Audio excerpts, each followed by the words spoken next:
Implantation आपका fail हो रहा है, तो इसको कैसे हम लोग सक्सेस करेंगे?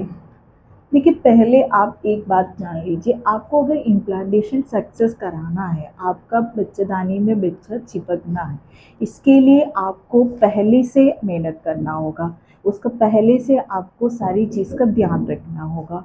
ओव्यूलेशन के बाद जब इम्प्लांटेशन का जो टाइमिंग होता है, उस टाइम आप ध्यान रखने से, उस टाइम टिप्स वगैरह फॉलो करने से आपका इम्प्लांटेशन सक्सेस नहीं होगा। कुछ भी अगर कर रहे हो उसको आप कंटिन्यूली कम से कम 1-2 महीना करिए, तब जाके आपको रिजल्ट मिलेगा। बहुत लोग भी मेडिसिन ले लेते हो, कुछ दिन मेडिसिन खा रहे हो छोड़ देते हो, कुछ टिप्स फॉलो कर देंगे उसके बाद छोड़ देते हो।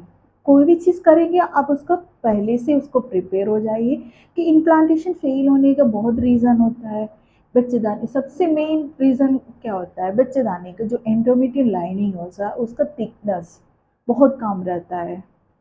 अगर जिस बच्चे को चिपकने की जितना थिकनेस वहाँ नहीं है, तब आपका इम्प्लांटेशन फेल हो जाता है। नहीं तो आपका एग का क्वालिटी खराब रहता है, तभी इम्प्लांटेशन फेल हो जाता है।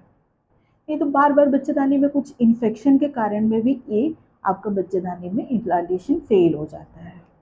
तो हम लोग पहले से इसका कैसे प्रिपेयर हो जाए, कैसे हम पहले से तैयारी करें, जो अपना इम्प्लांटेशन आपको सक्सेस कराना है। हम आज आपको इसके बारे में डिटेली बता देती हैं। अब इसी टिप्स फॉलो करते 1-2 महीना करते करते आपका ये प्रॉब्लम सही हो जाएगा। क्योंकि इम्प्लांटेशन जो फेल होने वाली प्रॉब्लम है आजकल ये बहुत ज़्यादा हो रहा है। आपको ओवुलेशन के बाद सारा सिम्टम दिखता होगा, प्रेगनेंसी का सारा सिम्टम दिखते हुए पीरियड्स आ जाते हैं। बहुत पेशेंट इसलिए इस कारण से डिप्रेशन हो जाता है कि हमें 100% में हम लग रहे थे मेरा प्रेगनेंसी रुक गए थे, फिर मुझे पीरियड्स आ गया, वो इतना स्ट्रेस में हो जा रहे हैं। इसलिए हम कह रहे हैं हम लोग पहले उसके लिए प्रिपरेशन करें, क्योंकि हमारा इम्प्लांटेशन फेल ना हो जाए। तो वीडियो पूरा देख लीजिएगा, तब जाके आपको पूरा जानकारी मिलेगा। तो मैं डॉक्टर लक्ष्मी राजन। देखिए, हमें इम्प्लांटेशन सक्सेस करने के लिए हमें फर्स्ट तो हम लोग को सारा हॉर्मोन्स बैलेंस होना चाहिए। हॉर्मोन बैलेंस रखने के लिए हॉर्मोन इम्बैलेंस होने का मेन कारण तो आपको स्ट्रेस नहीं लेना है। मेन स्ट्रेस लेना छोड़ दीजिए, मेरा प्रेगनेंसी रुकेगा कि नहीं, मुझे इस बार प्रेग्नेंट हो जाऊंगी, ये सब स्ट्रेस लेवल को अपना कम करिए। उसके लिए आप कोई भी रास्ता कीजिए, जैसे मेडिटेशन करिए, कुछ आप अपने हिसाब से स्ट्रेस लेवल को कंट्रोल करिए। सेकंड जो है, हम लोग को इम्प्लांटेशन बच्चेदानी का जो परत होता है वो मजबूत करना है। उसके लिए देखिए, आपको विटामिन डी मेन एक इम्पॉर्टेंट चीज़ रहता है। विटामिन डी आपका, विटामिन डी का वैल्यू बहुत इम्पॉर्टेंट रहता है इम्प्लांटेशन के लिए। तो अगर आप मेडिसिन सप्लीमेंट लेना चाहते हो तो ले सकते हो, लेकिन नेचुरल तरीके से अगर विटामिन डी मेंटेन करना है तो मॉर्निंग में आपको, जैसे हल्की धूप निकलते उस टाइम आधा घंटा मॉर्निंग वॉक कर लीजिए। इसका इसमें आपका एक्सरसाइज भी हो जाएगा, आपका विटामिन डी भी सही हो जाएगा। दूसरा जो चीज़ होता है, विटामिन डी के साथ साथ आपका वहाँ का ब्लड सर्कुलेशन, जैसे एंडोमेट्रियम का जो ब्लड सर्कुलेशन बहुत ज़रूरी होता है 80, मतलब एंडोमेट्रियम लाइन का थिकनेस जो मेंटेन करने के लिए। तो उस ब्लड सर्कुलेशन की बढ़ाने के लिए आप क्या कर सकते हैं?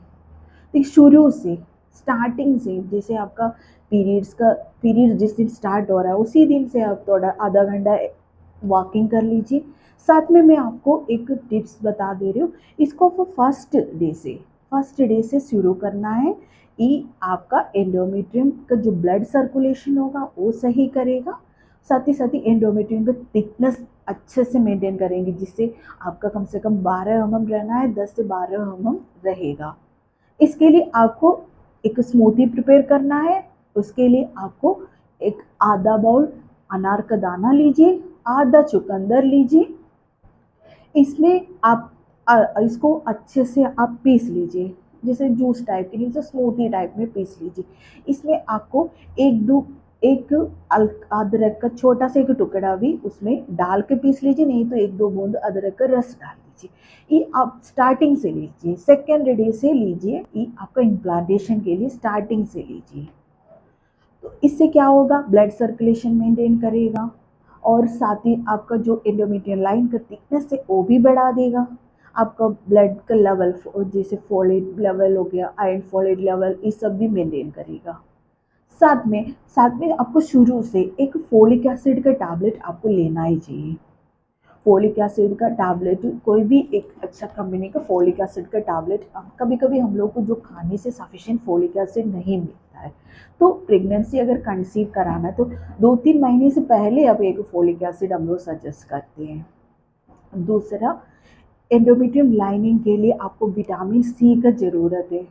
तो विटामिन सी आप टैबलेट जैसे सप्लीमेंट ले सकते हो, लेकिन आपको नेचुरल तरीके से विटामिन सी चाहिए, तो उसके लिए आप नींबू पानी पी सकते हो और ऑरेंज खा सकते हो, ऑरेंज जूस पी सकते हो। इस पे आप ध्यान दीजिएगा। दूसरा जो है ओमेगा 3 की भी ज़रूरत वहाँ पे बहुत ज़्यादा रहती है। उसके लिए भी फ्रूट्स वगैरह अवेलेबल है, बेरीज खा सकते हो आप, अवोकाडो खा सकते हो, नहीं तो ओमेगा 3 का सप्लीमेंट आता है। किसी भी अच्छा सप्लीमेंट आप सेलेक्ट करके ओमेगा 3 का भी ध्यान दीजिए। शुरू से करिएगा, जो भी करना है ये नहीं है इम्प्लांटेशन होने के बाद से करो। आप स्टार्टिंग से इस सब चीज़ का मेंटेन करते हो, जो स्मूथी मैंने बोला वो शुरू से आप स्टार्ट करिए। जिस दिन आपका जैसे इम्प्लांटेशन हो चुकी है, आपको ऐसे महसूस हो रहा है इम्प्लांटेशन मेरा हो चुकी है, ओवुलेशन की बात का जो 10 डेज है, उसमें आप थोड़ा से अपना हेवी एक्सरसाइज मत करिए, ज़्यादा ट्रैवल मत करिए, रिलेशन वाला मत रखिए, स्ट्रेस लेवल एकदम नहीं लेना चाहिए, और इस सब बहुत अच्छे से ध्यान दे दीजिए। तो पहले से अगर कोई चीज़ को प्रिपरेशन होगा, पहले से ध्यान देंगे, तो इम्प्लांटेशन आपका सक्सेस होगा।